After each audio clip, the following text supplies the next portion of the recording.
We've all heard the term work-life balance, and we may believe in the concept, but we also may struggle with how to make it reality.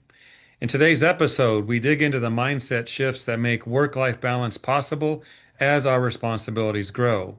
We know that getting busier with work is reality, and so is pushing aside what is important in our personal lives.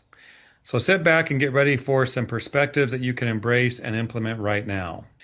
And to do this, I'm pleased to welcome a well-balanced and level-headed Laurie Sewell to the program.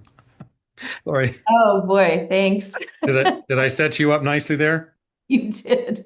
I think you might have set some really high expectations though.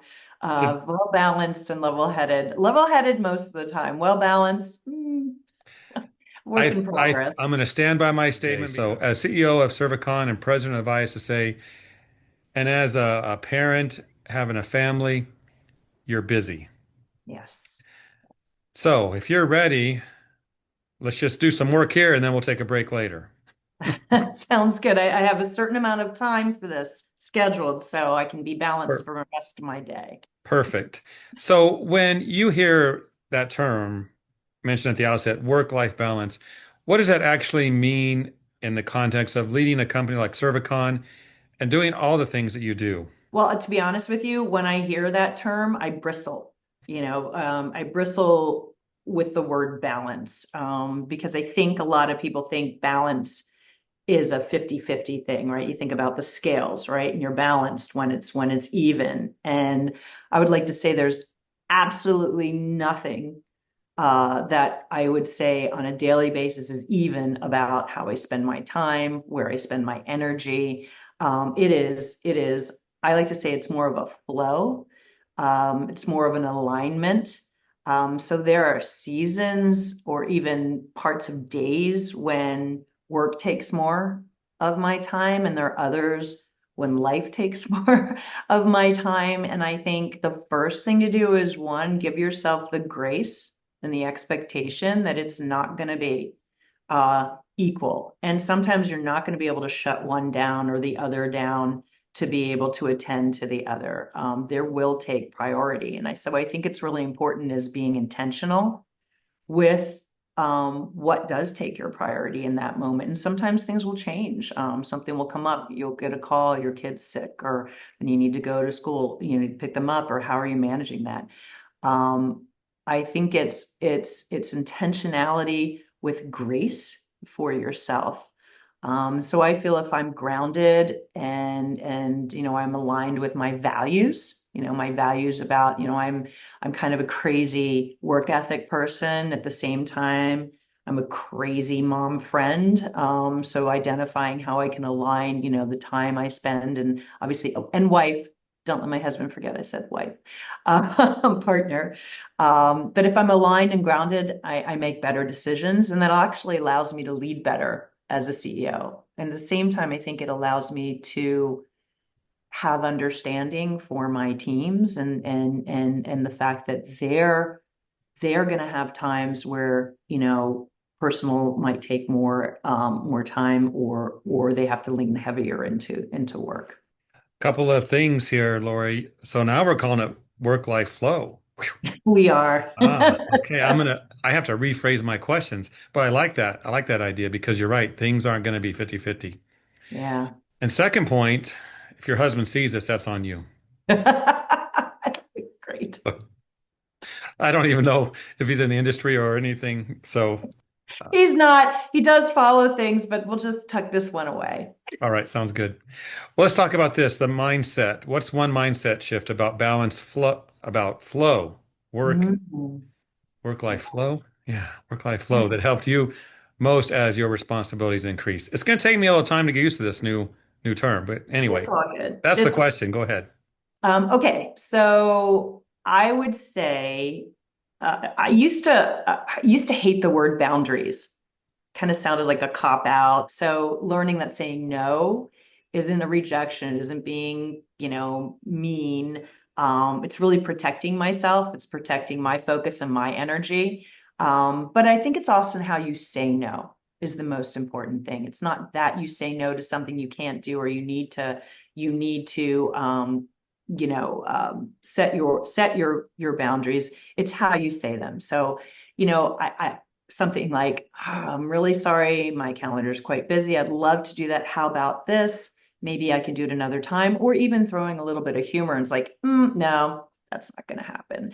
I think that really helps in terms of giving me a little more space. And it's really important that I don't overcommit myself because my energy sets the tone for the rest of the organization and everyone around me.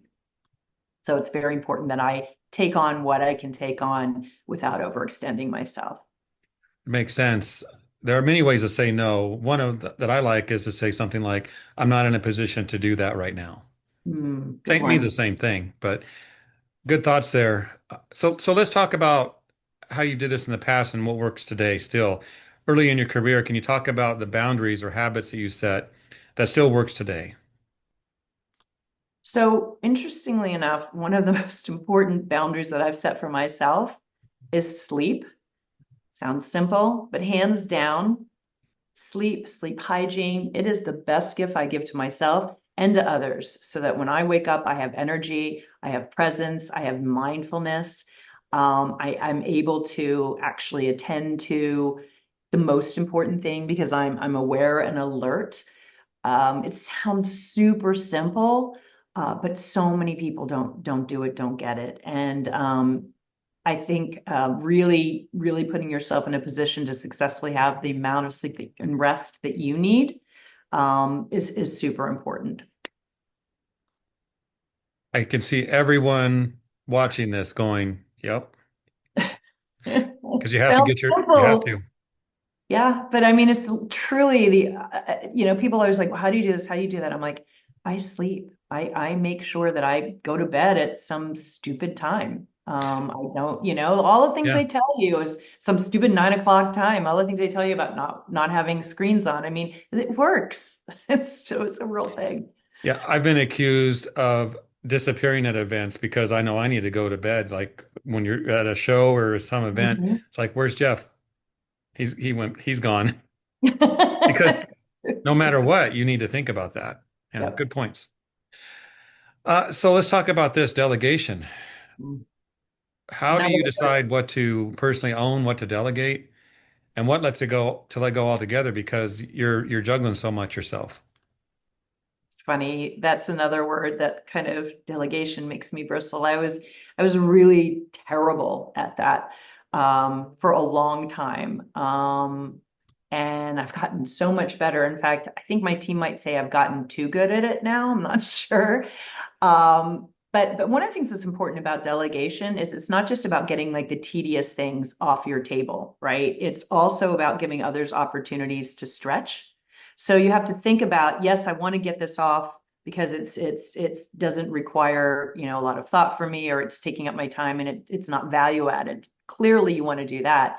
But you also have to think it maybe there is something that you do well, but you're the only one that does it well, and you need to make that something that becomes, a core competency for the organization. So how are you delegating or giving up some of those things in a way where you're guiding so that the organization gets that muscle or somebody else on your team learns that. So I think sometimes when people think about delegation, they're only thinking about those kind of tedious tasks that can be done well or easy by anyone on your team. So that's something I want people to remember about as well. I think the real goal is just to enable and empower your smart people, not just to free up your time. So when you think about delegation, think about those two aspects. Yeah, we call that strategy, don't we? So thank you for that. I actually talked to somebody the other day and strategy. My favorite saying is strategy is just a fancy word for planning. And you have to do it. Yes, So yes. yeah. All right, let's talk about best intentions because I want you to think about the signals that tell you, Lori, that you might be slipping in that balance or flow that we are talking about here. What's your first corrective step when you see it happening? So sometimes I don't see it in myself, and my team might see it in me. Or, my husband might see it in me. And so I think the most important things is be open to the feedback to allow others to tell you when they're recognizing it. Um, and what that looks like is actually telling them, if I seem X, will you please bring it to my attention? And then don't get pissed at them when they do. So I'm fortunate that my team will sometimes say, hey, something's going on, or you're not present, or whatnot, and then I have to step back and go, what's going on? But I have learned through the years that I have a pattern, and I think it's when I start moving too fast, or I lose curiosity, or I'm in a meeting, I'm just like, this, rather than saying, tell me more, let me understand, and I'm speeding things up. That's typically when my balance is slipping, because I'm just trying to get through things fast. And that also is dangerous because I'm not being as strategic in those moments. So when that happens, I have to understand why. Like, am I feeling pressure or stress, where it's coming from? How do I relieve that, or how do I, make people aware of it? And sometimes I can fix it, or sometimes I just need to slow down and reset. Um, so that's when I know I'm kind of teetering, if you will, or out of the flow. That's right. Right. So that's interesting because you have your employees who will speak up when they notice that you need to change something. Yes. That means they have the confidence to do that. Yes. Not Yes. not everyone does in every organization. So Yeah. that speaks to leadership. Yeah. Well, I always say, if you don't feel like you do, then are you in the right place? Right? Is Mhm. that the right organization for you? Yeah. Yeah. Good thoughts there. A lot of lessons just from what you said, because we do want others to see, recognize, be honest, and share what we can all do to do a better job or to be better people. So, honest thoughts. My next point is really going to touch a lot of people. So, many of those watching or listening are navigating hybrid work, travel, communications around the clock every day. We're a virtual world. What are your practical rules for email, meetings, and other after hours pings that can just take up all your time? Okay.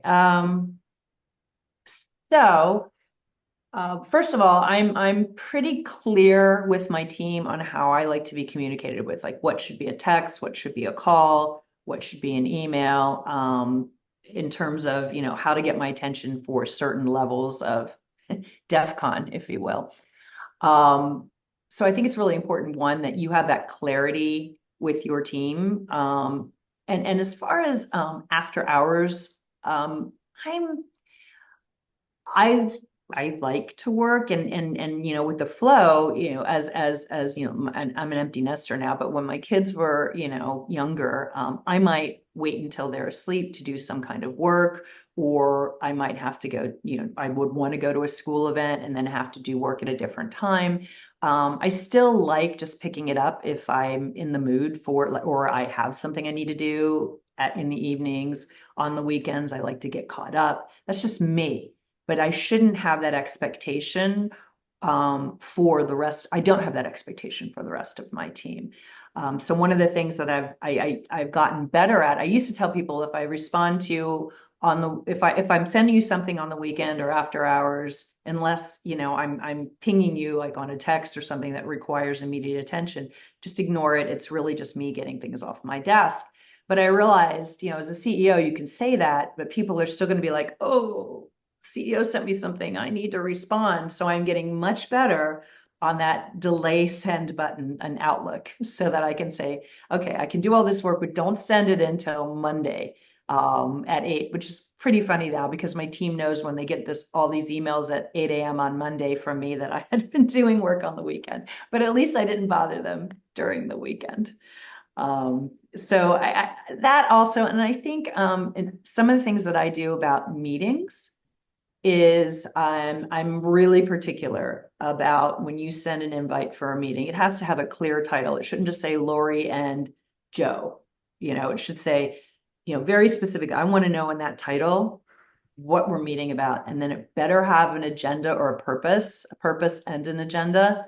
in the text, or I'm not going to take the meeting. It's really important that I have clear understanding of why I'm there. And also, I'm not a big fan of inviting people to meetings who just don't need to be there. If you don't have to be there, or oftentimes I'll say, this is optional. I love using the optional function. You can come, you don't have to, this is optional, or you can send a delegate on your behalf. So I think there's a lot of things that we can do for each other that allow us to make our time, better use of our time. By delegate, do you mean an AI note taker? Interestingly enough, maybe. Maybe. Yes, yes, absolutely. And I'm glad you brought that up because now I'm thinking about it. I should probably make that clarification. Like, feel free to just send a note taker. Because if they don't have to have feedback in the meeting and they just need to know what we talked about, that's fine. Sometimes AI note takers might take notes better than a human. It just depends. I hate to admit it, but agreed. And then you can get your short bullet points of, or your AI can tell you these are the things you were told to do, Hmm. so you know what the action plan is.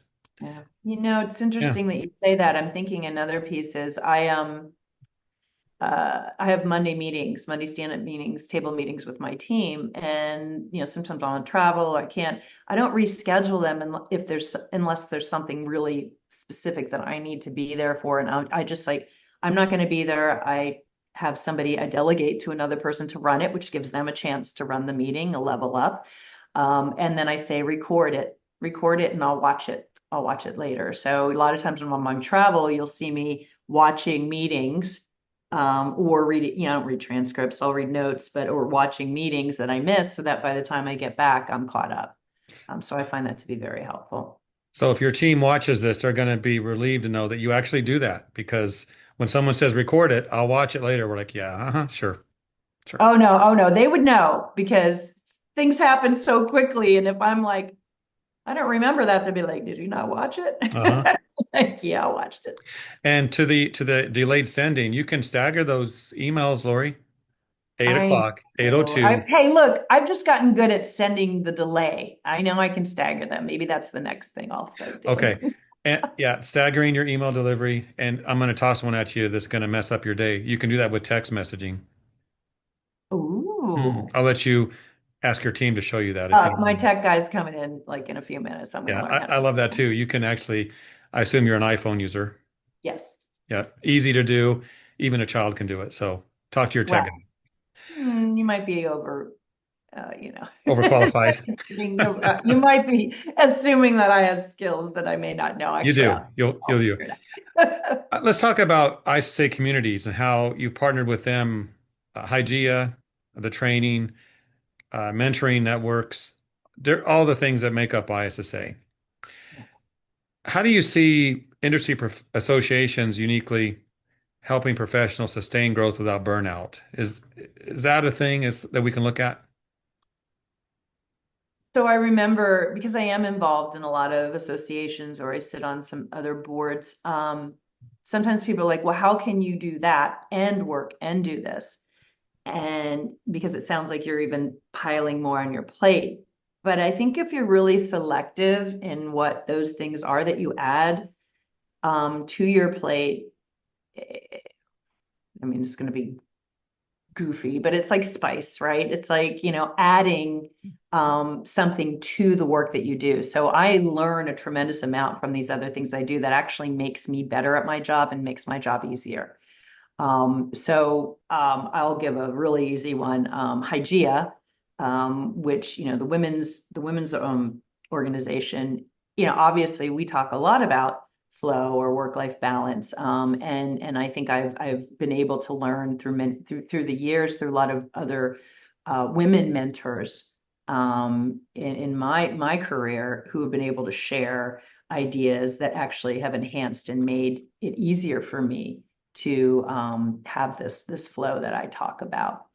And I think I've just become a better leader. And the more you learn, the faster you can make decisions, the quicker you can be. So you can actually, it's like I like to say you have to go slow to speed up, right? So you might it might seem like you're slowing down by doing these educational things or going to these events, or you don't have time to do it. But, conversely, I think you don't not have time, because that's going to what's going to propel you and allow you to move faster and move forward. So understanding that, and then finding those education opportunities, those networking opportunities, those, opportunities to serve, that will actually allow you to learn and grow, to allow you to speed up.